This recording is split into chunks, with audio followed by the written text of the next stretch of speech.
Hello guys, hope everyone is doing fine, hope everyone is doing great. I will be presenting to you our tomato farm, and today six of empowerment members and non-members will be learning how to nurse a tomato seed. So it's amazing, it's a beautiful thing to do, to find yourself in nature.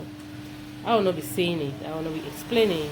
I think it's better to learn in practice rather than theory. So let me take you to the farm. Let us see how it goes. Follow me. Again, there's really no time you can say you will not learn a tomato farm, and I'm so excited I am able to do this. And I want to say again that if you want to be a farmer today, you cannot be a farmer like your mother, you cannot be a farmer like your father, you cannot be a farmer like your parents. You have to be a farmer of the 21st century. So let's watch, let's continue to watch, continue to like and subscribe to my channel. There's much in stock. I just want us to make sure that we have a focus, we know what we are doing, we don't just do anything. Be close to nature. Nature is good, nature is beautiful, nature is so, it's something I think that one way or the other we can invest in. We are struggling to keep our world green. We are struggling to keep our world green. So if you watch this, you'll be able to, even if you're in Europe, you're in America, anywhere in the world where you don't have farm, I think you can have a backyard garden. In that garden, you can decide that, I learned something. I want to nurse a small tomato. I want to plant. I'll nurse it. I transplant it, and I'll harvest it. It will be bio. It will be natural, and you get to nature and you enjoy it. These things we see in the market, it doesn't really mean that because you see them, you just consume them. So that just be curious. Just go into it and find out exactly how it is being done for 30 years and plus. I have never really known what it is about tomatoes. We eat it, we buy it, we play around tomatoes, but I really did not know what it is all about. I've taken this initiative to get involved into it. There's no time to learn a new thing. It is never late to be involved in something new. I think that if you have a passion for something, try to invest your energy into it. It keeps you long, it keeps you agile, it keeps you satisfied that you are reaching out there to someone and you are learning something and you are enjoying the fruit of your own hand, your own level. I know many of us will say we can do jama vegetables like we locally call. This time around, let us see what iron tomato is all about and how we can enjoy it by ourselves. Go to that small garden beside you, clean it up, take a decision and say, I'll harvest tomato from a land like this. It's like bushy. You have to sort of all clear like what we have done. So now we are preparing this small area to nurse our seed. So the first thing is that I have, just like I have done, I have cleared every place with other members. We are trying to prepare the ridges where we'll nurse the tomatoes. So that is it. So you have to like clean every place to make sure that there's no grass, there are no roots, there are no stones. It's a stony area. We pick up all the stones. So that is what we do. It doesn't really matter sometimes what you are doing in life. When you find your passion, go deep into it and you'll find love. And many people will learn from it. Others will make a life out of the little you can offer. So as we go in, let's continue to watch.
clear the place for the seed, we have to till the soil.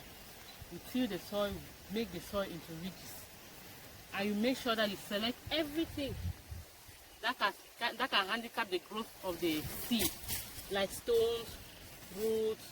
So the bed has to be very neat. So we are in the process of tilling, and this is what you do. So I'm encouraging everyone, you can make money out of the little you have. In our present dispensation, you can have a land on rent, you can have a land as a gift.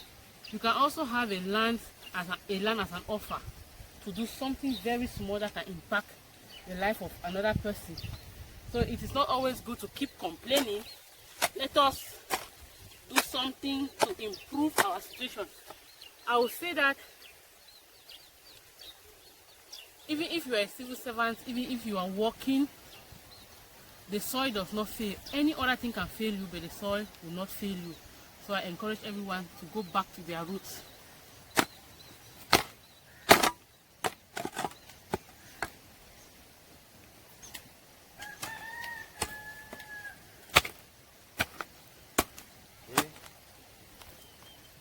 Okay, after the tilling, after the cleaning, you make sure you remove the stones, the roots.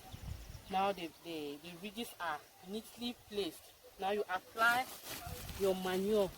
This is foul dung. You apply your manure on the beds of the farm, on the ridges.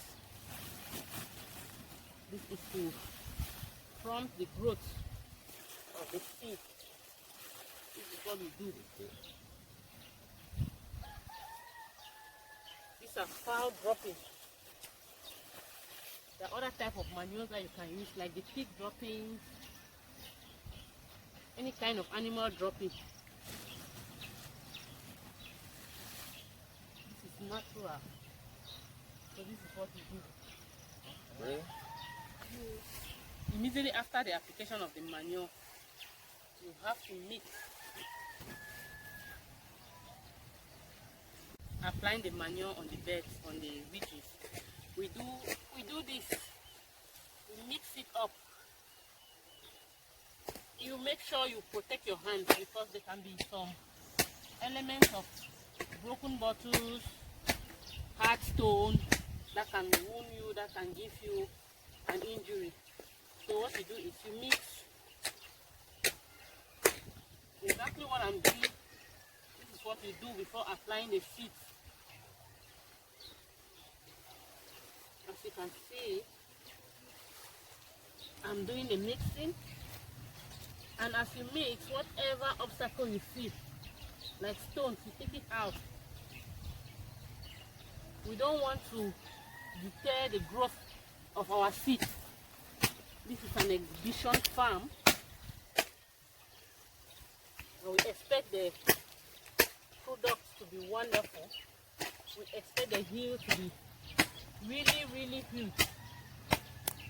So this is it, and you do this as much as you can to make sure that the mixture is uniform. So that is it. Now we go to the next step. Okay, like I said, we are doing the mixture. This mixture must be thorough. You must mix it very well so that the manure becomes uniform with the soil. What is the reason for this?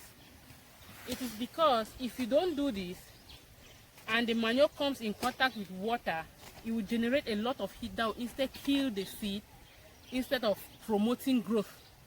So you will not want to allow your seed to penetrate straight into the manure without the soil. So you do the mixture very well. If your seed is bad, that's the beginning of the failure of your farm.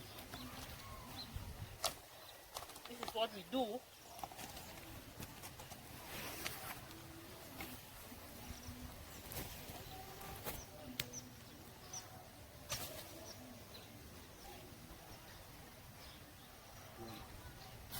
After, like I did, after watering, the reason why we water is because we want the manure to be thoroughly damp to expel the heat, so that the heat does not burn the plant. So after doing that, we create some lines on the bed.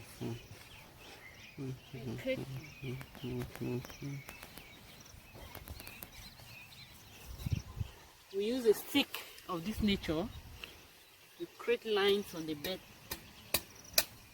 These lines will create a bit of depression. This is where we place our seeds. Okay, the reason why you make sure that you make up these lines where our seeds will be placed is because during germination, when the plant is germinating, when you come to weed off the bad seeds, the grass, the weed from the plant, you easily identify that in between these lines there were no seeds. So anything that germinates here, you have to take it off. Why? Plants usually resemble some seeds which are bad seeds. They will resemble the actual seed that you are nursing. So you make sure you produce this line to protect your seed. It's expensive, so you don't want to remove it and throw it, mistaking it for a grass, for a wild herb, wild grass that is growing in the farm. So that's why we do this. Secondly, we also do this because when you come to apply fertilizer, that's in a case where you have not used organic manure. When you want to use fertilizer, you have to place the fertilizer not directly under the plant. You will not want the fertilizer to touch the roots of the plant because it will burn it off. So you place the fertilizer in the empty spaces, and now when it dissolves, it penetrates the roots, and the plant, the seed will germinate better. So this is what we do. As you can see, there are many different types of tomato that people do plant, and the different tomatoes, the different species of tomatoes do well in different areas because of their climatic conditions. So what we have tested and it's actually working is this particular type of tomato supplied by the Semagri. Semagri is a tomato distribution company in Cameroon. So we buy this particular species that does very well in the southwest region of Cameroon, and this type is called the Cobra. So what you do is that before you nurse the seed, you have to burst a hole. You burst a hole with a nail. The reason why you do this is so that you don't have to congest the seed on a particular position, and that's why you see me doing this. You use the seed in between the lines I earlier said we create. You have to put them gently, sparingly.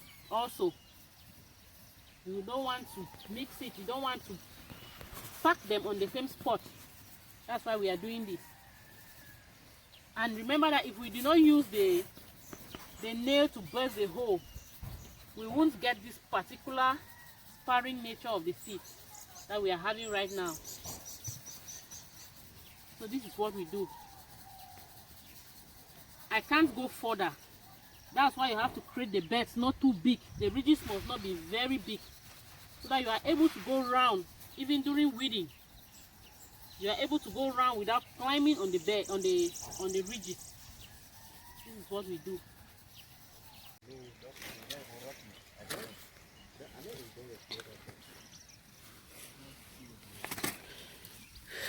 These are the seeds. What we do is that we cover them. Cover. As you cover like that to strengthen the seed. This is what we do. So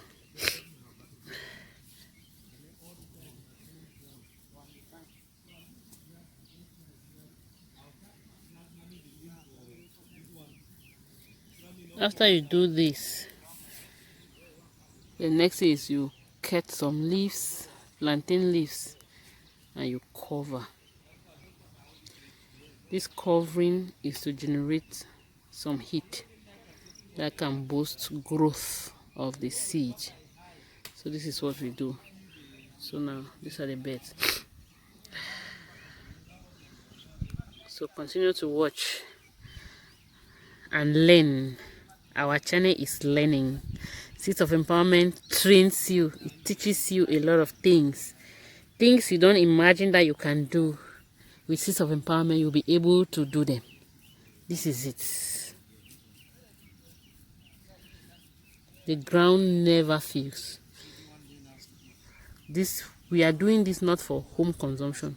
We are doing this for commercial purposes. So it's actually a big farm.